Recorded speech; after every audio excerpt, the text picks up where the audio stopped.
అడుగు అడుగున ధనదాహం, అధికారంపై అధిక మోహం, వ్యసనాలపై తగని వ్యామోహం. ఆధునిక సమాజమేవో ఆటవిక సమూహం, స్వార్థపరుల సందోహంలో ధర్మం ఉనికేవో సందేహం. మనసున్న మనిషికి ప్రతి నిమిషం ఎదురయ్యేను ఓ పద్మవ్యూహం, పద్మవ్యూహం, పద్మవ్యూహం.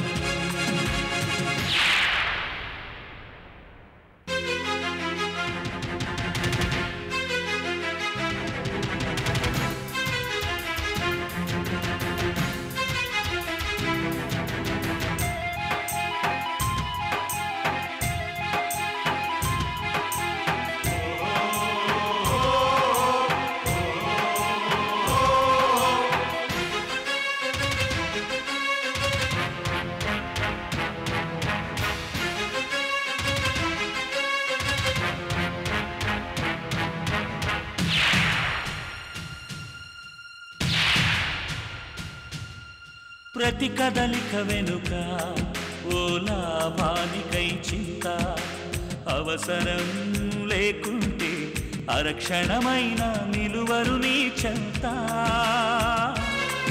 ఇది కన్నీటినే వేలం వేసే కసాయి సంత, ఇది కన్నీటినే వేలం వేసే కసాయి సంత. విలువలకై వెతుకులాట నేడొక పెద్ద వింత, విలువలకై వెతుకులాట నేడొక పెద్ద వింత. నువ్వు నన్ను కేర్ చేయనప్పుడు నేను నిన్నెందుకు కేర్ చేయాలి? నా ప్రోగ్రెస్ అడ్రస్ నీకెందుకు చెప్పాలి? చెప్పకపోయినా పిలవని పేరంటానికి వచ్చినట్టు వచ్చావుగా. నువ్వు ఇలా రావటం వల్ల లేనిపోని తలనొప్పి తప్ప మాకు ప్రయోజనమేం లేదు. ఈరోజు పాప పుట్టినరోజండి. పాప పుట్టినరోజే, కానీ డాక్టర్ క్రాంతి కూతురు పుట్టినరోజు కాదు, హరికృష్ణ కూతురు పుట్టినరోజు. అది ఎలా సెలబ్రేట్ చేసుకోవాలో, పాపని ఎలా పెంచాలో నాకు తెలుసు. ఇంతవరకు అలాగే పెంచాను, ఇక ముందు కూడా అలాగే పెంచుతాను. తనకు అమ్ముందన్న విషయం మర్చిపోతేనే పాప చదువు మీద కాన్సన్ట్రేట్ చేయగలుగుతుంది. కాబట్టి నువ్వు ఇలా పుట్టినరోజని అదని ఇదని వచ్చి దాన్ని డిస్టర్బ్ చేయకు.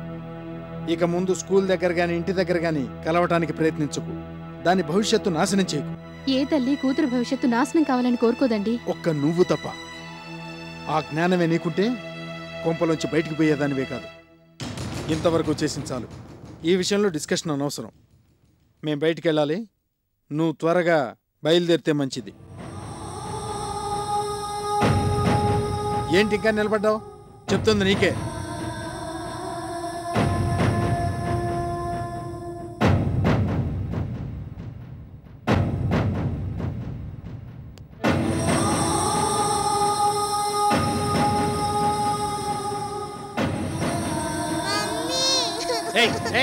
మమ్మీ లేదు గిమ్మి లేదు, లోపల రా. లోపలికి రా నువ్వు.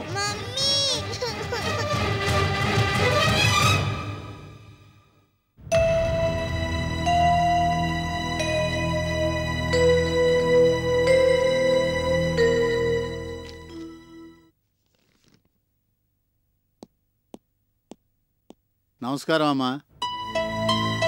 ఓ రామనాథం గారా, రండి రండి, కూర్చోండి. చెప్పండి, ఎలా ఉన్నారు? రిటైర్మెంట్ లైఫ్ ఎలా ఉంది? బ్రహ్మాండంగా ఉందమ్మా. డ్యూటీ డ్యూటీ అంటూ రాత్రి మగుడు తిరిగే పని లేకుండా తప్పిపోయింది. బాసులు ఏమంటారన్న టెన్షన్ లేకుండా పోయింది. పేషెంట్ లాగా టైం ప్రకారం తినటం, పడుకోవటం, టీవీ చూడటం, మంచి మంచి పుస్తకాలు చదవటం, ఏదో ఇలా జరిగిపోతుంది. ఇంతకీ నీ ఆరోగ్యం ఎలా ఉందమ్మా? బాగానే ఉందండి, మందులు ఇంకా వాడుతున్నాను. పోనీలమ్మా, పరిస్థితులు అర్థం చేసుకొని బాధ్యతలు తెలుసుకొని నేను తొందరగా కోలుకున్నందుకు నాకు చాలా ఆనందంగా ఉందమ్మా. మొత్తానికి రిటైర్మెంట్ లైఫ్ బాగుందంటారు. ఉద్యోగంలో నుంచి రిటైర్ అయ్యాను, కానీ జీవితంలో నుంచి రిటైర్ కాలేదు కదమ్మా. నాకు కొన్ని బాధ్యతలు ఉన్నాయి. అన్నట్టు మీ అబ్బాయి చదువు పూర్తయిపోయిందా? ఇంజనీరింగ్ పూర్తయిందమ్మా. క్యాంపస్ ఇంటర్వ్యూలో సెలెక్ట్ అయ్యాడు. మంచి ఉద్యోగం వచ్చింది. 200 మందిలో టాపర్గా ఉన్నాడు కాబట్టి పోస్టింగ్ కూడా ఇక్కడే వచ్చే అవకాశాలు ఉన్నాయి. Very good. ఇక పెళ్లి చేయాల్సిన బాధ్యత ఉందన్నమాట. అయినా అమ్మాయి పెళ్ళంటే కంగారు పడాలి కానీ అబ్బాయి పెళ్లిదేముందిలేండి. అలా అనకమ్మా. ఆడపిల్లలు ఎక్కడ దొరుకుతున్నారు? మగవాడితో కంపేర్ చేస్తే ఆడపిల్లల రేషియో తగ్గిందని స్టాటిస్టిక్స్ చెప్తున్నాయి. ఇదివరకైతే మా అమ్మాయికి సంబంధం చూడండి అని మాత్రమే అనేవాళ్ళు. కానీ ఇప్పుడు మా అబ్బాయి ఉన్నాడు, సంబంధం చూసి పెట్టండి అనే పరిస్థితి వచ్చిందమ్మా. అందుకే వీధికో మ్యారేజ్ బ్యూరో వెలిసింది. 3 సంబంధాలు 6 పెళ్ళిళ్ళు లాగా వాళ్ళ బిజినెస్ నడుస్తుందమ్మా. Good morning sir. Very good morning. నాకు 20,000 కావాలి. 20,000 అది ఏంటి ఆలోచిస్తున్నారు? మేడం చెప్పాలా? ఇంకా రాలేదనుకుంటా. సర్లేండి, వచ్చాకే తీసుకుంటాను. అదేం లేదు సార్. మేడం గారికి చెప్పినా ఏ అవసరం వచ్చి అడిగారో ఇవ్వలేకపోయారా అంటారు. మీరు క్యాష్ తీసుకెళ్ళండి. మేడం గారు వచ్చాక నేను చెప్తానులేండి. Thank you. ఏ అకౌంట్లో రాసుకోమంటారు సార్? తర్వాత వచ్చి చెప్తాను. ఏంటి బాసు, ఫుల్ పికప్లో వచ్చావు? నైట్ అవుటా? ఎందుకు బాసు, చిన్న స్టేక్లు ఆడితే చేతులు లాగడం, చిల్లర డబ్బులు లెక్కెట్టుకోవడం తప్ప కిక్ రావడం లేదు. అందుకని ఈరోజు స్టేక్ పెంచుదాం. ఏమంటారు? Okay, agreed. ఓకే. నిన్న మొన్న ఫుల్ కౌంట్స్ ఇచ్చి లాస్ అయ్యాడు కదా boss.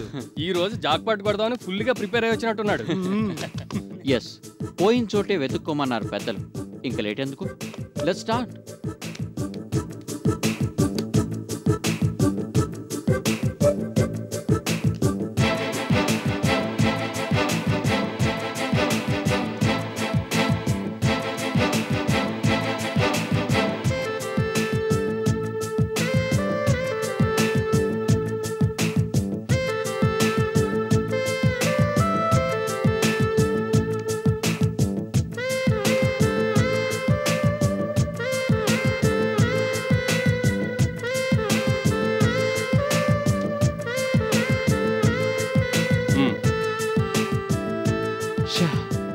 Joker joker joker joker joker या जोकर आ गया. मेरा खेल खत्म हो गया. शो. कृष्णार्पणम. Full count.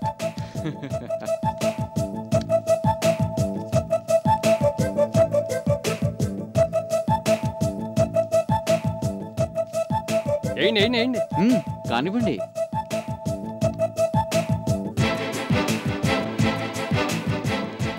ఏంటి బాస్ ఇంత లేట్ అయ్యా? ఏం లేదు, ఈయన్ని మీకు పరిచయం చేద్దామని తీసుకొచ్చాను. He's mister Harikrishna. హలో. ఈ మధ్యన ఈ ఊరికి కొత్తగా ట్రాన్స్ఫర్ అయ్యి వచ్చాడు. It's okay. పేకాటికి కొత్త ఏం కాదు కదా. ఊరికి క్లబ్కి కొత్త. కార్డులు పంచకముందే కౌంట్ ఎంతో చెప్పేస్తాడు. అంతటి ఎక్స్పర్ట్. అలా అయితే వెల్కమ్, కూర్చోండి. Thank you. 20 points.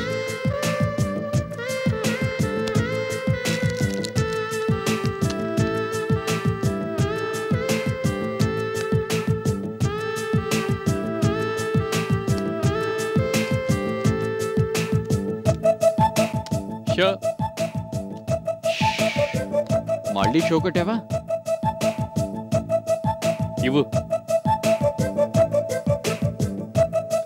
Boss. Full కౌంటా? ఇచ్చినట్టే ఇవ్వడం, మళ్ళీ మొత్తం నొక్కేయడం. తెచ్చిందంతా ఊడ్చేశారు కదరా. తర్వాత నువ్వు కొట్టవేంటి బాసు? నాదో చిన్న డౌట్. క్రికెట్లో వరల్డ్ కప్ లాగా ప్యాకాట్లో కూడా వరల్డ్ కప్ ఎందుకు పెట్టకూడదు? వండర్ఫుల్. మంచి ప్రపోజల్ రా. ఎవరైనా పొరపాటున ఆటలో కప్పో పథకమో గెలుచుకొస్తే మన గవర్నమెంట్ అర్జెంటుగా 5 లక్షలు ఇళ్ల స్థలాలు ఇస్తుంది కదా, మరి మనకెందుకు ఇవ్వదు? రైట్, ఇవన్నీ మందులో ఉన్నప్పుడు డిస్కస్ చేసుకోవాల్సిన పాయింట్స్, ఇప్పుడు కాదు. ఓకే ఫ్రెండ్స్, నేను వస్తాను. అదేంటి బాసు, ఇంకో రౌండ్ వేద్దాం. క్యాష్ లేదురా. క్యాష్ లేకపోతే క్రెడిట్ ఉంది కదా, ఎంత కావాలి? నో, క్యాష్ గురించి కాదు కానీ త్వరగా ఇంటికి వెళ్ళాలి, కాస్త పనుంది. Okay okay boss. Bye. Okay bye. Hello boss. Hi. Hand ఖాళీగా ఉంది, కూర్చో. లేదు బాస్, సమ్ అదర్ టైం. అప్పుడే ఎగ్జిట్? అవును. మనం తొందరగా ఇంటికి వెళ్తే భార్యలకు హార్ట్ అటాక్ వస్తుంది boss. Good joke, good joke. Anyway okay bye. Bye. నీలాగా మంచి లక్కీ హ్యాండ్ సార్. ఆయనతో పేకాట ఆడితే ఆ కిక్కే వేరు. గేమ్ ఫుల్గా ఎంజాయ్ చేయొచ్చు. అలాగా? అవును, నెక్స్ట్ టైం కలిసి ఆడదాం. రండి మేడం, కూర్చోండి. మీరిలా రావడం చాలా ఆనందంగా ఉంది. మా ఇల్లెలా తెలిసింది? సుమిత్ర చెప్పింది. మిమ్మల్ని కలవాలని ఎప్పటినుంచో అనుకుంటున్నాను, కానీ వీలు పడలేదు. అందుకే ఈ రోజు మిగిలిన పనులన్నీ పక్కన పెట్టి వచ్చేశాను. ఎంతో అభిమానంతో వచ్చినందుకు థ్యాంక్ యూ మేడం. మీ ఆరోగ్యం ఎలా ఉంది? బాగానే ఉంది. మందులు వాడుతున్నారా? వాడుతున్నాను. మీరు ఇంకా కొంతకాలం మందులు వాడాల్సి ఉంటుంది. అది మాత్రం నిర్లక్ష్యం చేయకండి. అలాగే.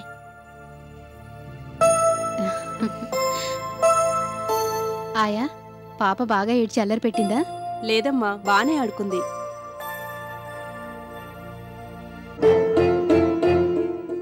ఈ పాపెవరు? నా పాప. మీ పాప? మీకు పాపుందని నాకు సుమిత్ర చెప్పలేదే. నాకు ఓ పాపుంది. ఈ పాపను మాత్రం తెచ్చి పెంచుకుంటున్నాను. అలాగా? మరి ఈ పాపెవరు? హాస్పిటల్లో ఓ పిచ్చమ్మాయికి పుట్టింది.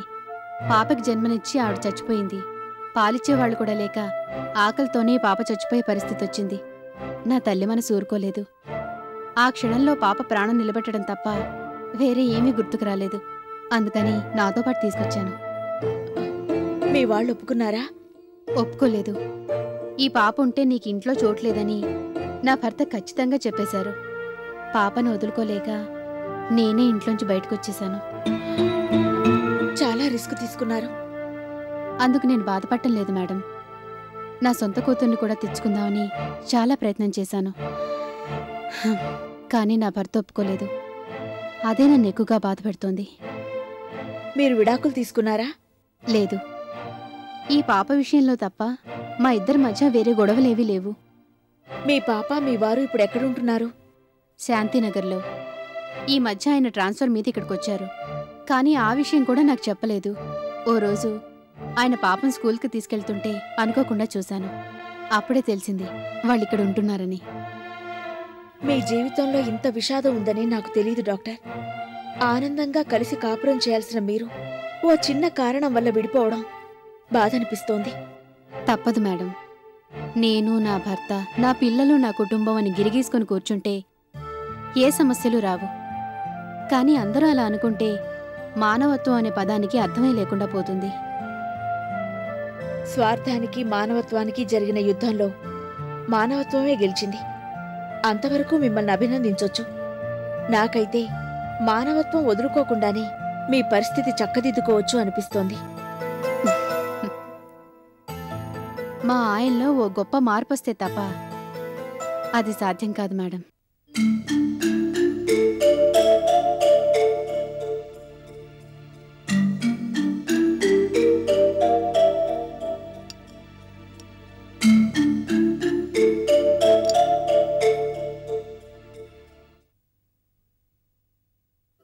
ఏమండోయ్ శ్రీవారు, ఏంటి అంత సీరియస్గా ఆలోచిస్తున్నారు?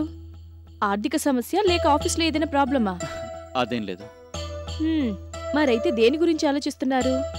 మీకిష్టమని వంకాయ పులుసు పచ్చడి చేశాను. ఎప్పుడు చేసినా వాటి గొప్పతనం గురించి లెక్చర్ ఇస్తూ హ్యాపీగా ఎంజాయ్ చేస్తూ తినేవారు. ఇవాళ వీటి గురించి ఏం మాట్లాడట్లేదు. ఏంటి సంగతి? మనిషి ఇక్కడ మనసు ఎక్కడోనా? నోనో, వంటింత బాగా చేస్తావు, నీ చేతిలో ఏం మ్యాజిక్ ఉందా అని ఆలోచిస్తున్నాను. పులుసు బ్రహ్మాండంగా ఉంది. కాకపోతే ఎప్పుడు తిన్నా నా ఆనందాన్ని బయటికి ఎక్స్ప్రెస్ చేసేవాణ్ణి. ఇవాళ మౌనంగా నాలో నేనే ఎంజాయ్ చేస్తున్నాను. అలా అయితే పర్వాలేదు. ఇంతకీ మీ అక్కయ్య గారికి డబ్బు పంపించారా లేక మీ పనిలో పడి మర్చిపోయారా? ఆ రోజే పంపించేశాను. పోన్లేండి, మంచి పని చేశారు. మొన్న అమ్మొచ్చినప్పుడు ఎప్పుడడిగినా తీరికలేదంటారు.